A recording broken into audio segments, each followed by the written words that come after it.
ये धमकी दे रहा हूँ। बस बहुत हो गया, हौसले से रहिए। समझ नहीं आता आपको? चलो अपना आईडी कार्ड दे दे मुझे रिकॉर्ड के लिए।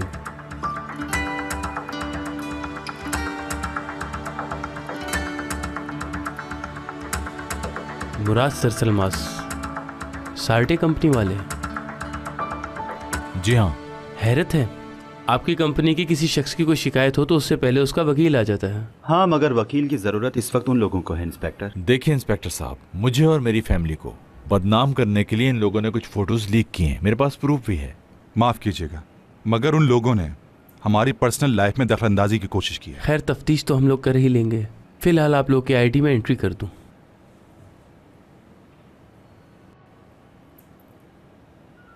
मुझे समझ नहीं आ रही कि मुराद और दुरूग को लड़ने की क्या जरूरत थी। अब क्या होगा उनके साथ? ये तो उन्हें लड़ने से पहले सोचना चाहिए था कि क्या होगा उनके साथ। हो सकता है उनका कोई कसूर ना हो, हम कैसे फैसला कर सकते हैं? क्या फर्क पड़ता है इससे? क्या फर्क पड़ता है अम्मी? हमारी इज्जत तो मिट्टी में मिला दी ना उन्होंने। कॉल भी नहीं उठा रहा दुरूग। वो फोन नहीं उठा पाएंगे, उनके फोन पुलिस ने ले लिए होंगे अब तक। अब क्या किया जाए? क्या आप यहाँ बैठे रहेंगे? जल्दी किसी को फोन कीजिए, किसी लॉयर से बात करें, वो जाके छुड़वाए उन्हें। किस लिए फोन करूं मैं? आज की रात थाने में गुजारेंगे तो अकल ठिकाने आ जाएगी उनकी। समझ नहीं आता किस किस्म के बाप हैं आप निजात। वहाँ आपके बच्चे परेशानी में हैं और आप यहाँ सुकून से बैठे हैं। इससे तुम्हारा क्या मतलब है बेटी? क्या कहना चाहती हो तुम आखिर? उन्होंने गलत किया है मैडम दरिया, अब उन्हें छुड़वा के कोई इनाम नहीं दे सकता मैं। चले ठीक है, बैठे रहें यही, मैं खुद जाती हूँ उन्हें छुड़ाने के लिए। दरिया, अगर तुमने इस कमरे से एक कदम भी बाहर निकाला तो वापस पलटने का सोचना भी मत। आपका इनकी फैमिली से क्या ताल्लुक है? मैं मुराद साहब का ड्राइवर हूं, लेकिन aynı zamanda हम फौज में एक साथ भी रहे तो दोस्तों की तरह रहे, और ये मेरे दोस्त ही नहीं भाई भी हैं। ड्राइवर का बता दिया काफी है। इतना कुछ बहुत है आपके लिए या और भी लिखने के लिए बताऊं? कहीं तो दादा परदादा सबके नाम लिखवा दें यहाँ पर। ये मजाक की जगह नहीं है। अगर आपकी इंक्वायरी खत्म हो गई हो तो हम जा सकते हैं। बस मैंने रिपोर्ट बना दी है, आप उस पर साइन कर दें, फिर आप जा सकते हैं। आओ मेरे साथ। कहाँ है ये? रुको। कहाँ है ये? नहीं छोड़ूंगी मैं इसे। रुको, मेरी बात सुनो। इसको अंदर करें। असल कसूरवार ये है। मुराद सर बेकसूर है, बेशर्म। क्या कह रही हो तुम? शोर मत करो, ये पुलिस स्टेशन है। तुम एक बहुत ही घटिया इंसान हो ऑफिसर। सर मुराद बहुत अच्छे इंसान हैं। वो अपने एम्प्लॉयज को अपना फैमिली मेंबर ही समझते हैं, इसलिए उनकी हर प्रॉब्लम को सॉल्व करने लग जाते हैं। लेकिन ये घटिया इंसान, इसमें तो जरा सी भी शर्म नहीं है। इसकी तो नाक तोड़ देनी चाहिए। पागल, जाहिल, बदतमीज। लो भाई, हमारे वकील तो पहले से ही आ गए हमारी वकालत करने के लिए। ज्यादा खुश मत हो तुम दोनों।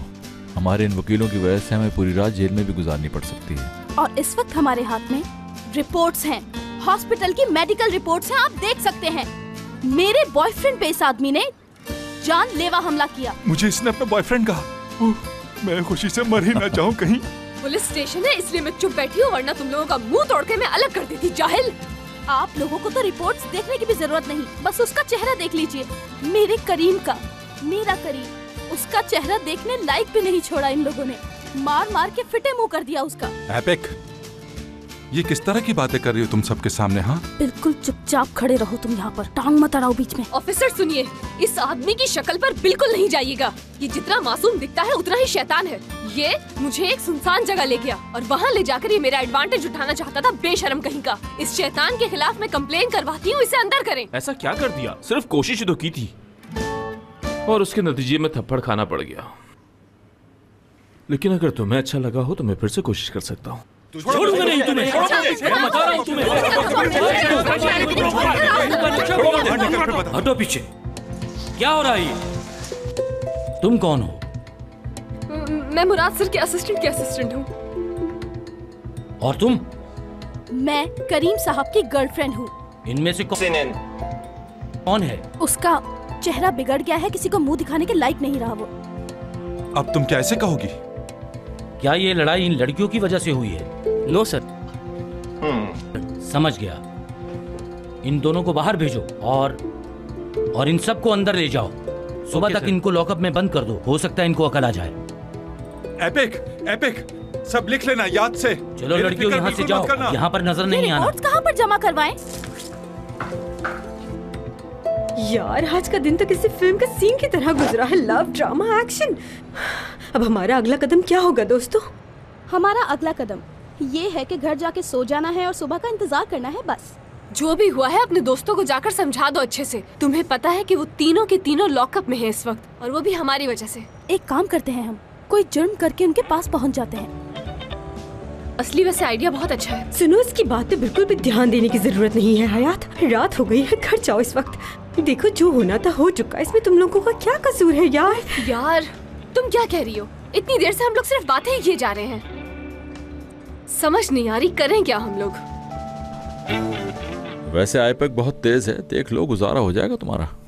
क्या कह रही थी? मेरे बॉयफ्रेंड की शक्ल बिगाड़ दी है। असल शिकायत तो मुझे अपनी किस्मत से है। वैसे हयात की परफॉर्मेंस की भी दाद देनी होगी भाई। कैसे पुलिस वालों के सामने लड़ रही थी हमारे लिए। हाँ, वो असिस्टेंट होने की जिम्मेदारी कहीं नहीं छोड़ती। भाई इस जगह पर असिस्टेंट का क्या काम? लड़की बहादुर है। एक बात है, दोनों बहुत समझदार लड़कियां हैं। चैन को तो मार मार के भुरकस निकाल देती। और अगर वो यहाँ नहीं आती तो इस वक्त हम लोग जेल के अंदर नहीं होते। हाँ ये तो है। वैसे एक बात मुझे अभी तक समझ नहीं आई। हयात के मामले तक तो ठीक है, लेकिन आपकी और दीदम की तस्वीरें मीडिया पर क्यों थी उसने? नहीं, इसे नहीं, दीदम को फायदा पहुंचा है। आप खुद सोचिए, दीदम के अलावा और कौन है? उससे मेरी बात हो चुकी है, उसका हाथ नहीं है इसमें। उसकी फैमिली भी बहुत परेशान हुई है इन सब बातों से।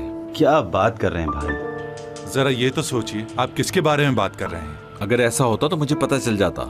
भाई आप दीदम को जानते नहीं हैं। अपने फायदे के लिए किसी को भी इस्तेमाल कर सकती है। उसे पता है कि किस तरह निपटा जाता है इन मामलों से।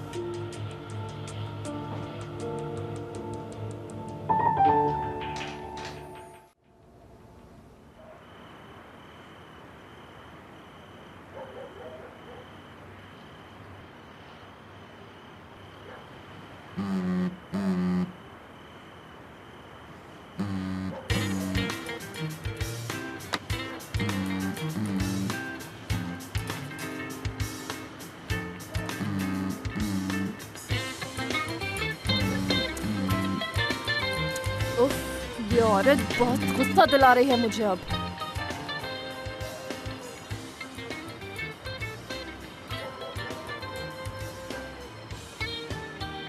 तुम क्या हो गया? मैं कब से दरवाजे पे खड़ी हुई थी और तुम मेरी कॉल रिसीव क्यों नहीं कर रही थी? देखा नहीं मैंने।